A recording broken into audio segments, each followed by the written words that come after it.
Next अब बात करते हैं कि डाईहाइड्रोपायरिडीन तक तो मैकेनिज़्म सेम था, लेकिन अगर आपके पास यहाँ पे आपके पास इस स्टेप से आगे जो है यहाँ पे मैकेनिज़्म थोड़ा सा चेंज हो जाएगा और अब आपके पास जो नेक्स्ट प्रोडक्ट्स बनेंगे वो डिपेंड करेंगे कि आपने एलिनीन का कौन सा डेरिवेटिव यूज़ किया है। हमने यहाँ पे डेजिग्नेट किया था R से, ठीक है, R3 हमने यूज़ किया था। अगर तो आपके पास ये R है H, ठीक है, if this R is H group यानी हाइड्रोजन है, तो आपके पास नॉर्मल प्रोडक्ट बनेंगे which are pyridoxamine phosphate and pyruvic acid, ठीक है। बट इफ़ आपके पास R जो है वो फ्लोरीन है, यानी आपका ट्राईफ्लोरोएलिनीन आपने यूज़ किया है, तो यहाँ से आपके पास मैकेनिज़्म के अंदर चेंज आ जाएगा। अब ये जो एंजाइम था ये एक डिफरेंट मैकेनिज़्म को फॉलो करेगा और नॉर्मल प्रोडक्ट बनाने के बजाय ये क्या करेगा, ये अल्काइलेशन कर लेगा और as a result of alkylation इसकी जो एक्टिव साइट है वो इनहिबिट हो जाएगी, ठीक है। अब देखें यहाँ पे अगर आपके पास हमने कहा कि जो R था दैट वाज F, ठीक है, तो हमें पता है कि जो हमारा फ्लोरीन है,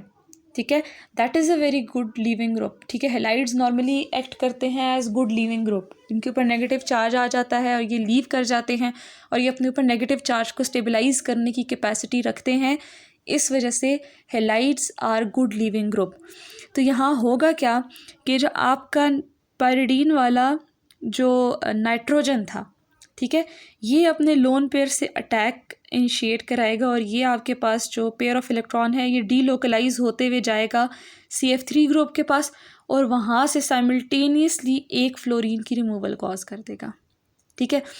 अब रिमूवल कॉज कर दी तो आपके पास आप देखें कि ये आपके पास CF2 का डबल बॉन्ड है कार्बन के साथ, यहाँ पे ये बन गया है। अब इस पॉइंट पे आपके पास हम बात कर रहे हैं कि अब यहाँ पे एंजाइम ने आके अटैक करना है, ठीक है, एंजाइम सबस्ट्रेट कॉम्प्लेक्स ने बनना है। तो यहाँ बेसिकली होगा क्या कि जो एंजाइम की एक्टिव साइट है उसके अंदर बड़े डाइवर्स किस्म के ग्रुप्स होते हैं, ठीक है। हमने पढ़ा था कि बेसिक ग्रुप की अगर हमने एग्जांपल ली थी कि हिस्टिडीन, तो हमने वहीं पे पढ़ा था कि वहाँ पे हमारे पास न्यूक्लियोफिलिक ग्रुप्स भी होते हैं, ठीक है, जिस तरह सीरीन था, जिस तरह सिस्टीन था, ठीक है, उनके पास OH और SH ग्रुप्स होते हैं जिसकी वजह से वो एज न्यूक्लियोफिलिक साइट्स एक्ट कर सकते हैं। तो अब यहाँ पे जो एंजाइम की एक्टिव साइट पे प्रेजेंट न्यूक्लियोफाइल हैं वो एक्शन में आएंगे और वो न्यूक्लियोफाइल